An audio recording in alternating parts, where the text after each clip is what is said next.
দাদা, ভাই, দিদি বা বোন সবার জন্য ভাইফোঁটার অকেশনটা কিন্তু ভীষণ স্পেশাল। এবার গতকাল মানে 22 তারিখ সন্ধেবেলা ছিল আমাদের ভাইফোঁটা। টিনটিনের দেয়া এই শাড়িটা ভেবেই রেখেছিলাম ভাইফোঁটার দিন পরবো। তার সাথে ম্যাচিং চুড়ি, ব্লাউজ, কানের সব কিছু ওই জন্য কিনে সুন্দর করে রেডি হয়ে গেছিলাম ভাইফোঁটা দেবো বলে। এদিকে আর্নিশা আর ধৃতি প্রথমে ফোঁটা দিয়ে নিল, তারপরে আমি আর দিদিও দাদাকে ফোঁটা দিয়ে নিলাম। বাঙালিদের অনুষ্ঠান ঠিকই, কিন্তু যে কোনো শুভ অনুষ্ঠানে কেক কাটিং তো বানতা হয়।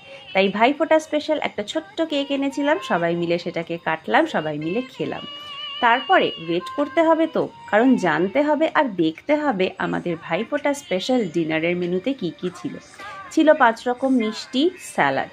আর এই স্যালাডগুলো মানে বিটরুটগুলো এত সুন্দর করে কেটেছে কিন্তু Arnisha. So thank you Arnisha. আর মেন কোর্সের মেনুতে ছিল মাছের কচুরি, কাশ্মীরি আলুর দম, jeera rice, chilli paneer, mutton কষা, স্যালাড, এদিকে কোল্ড ড্রিঙ্কস, লাস্টে আইসক্রিমও ছিল।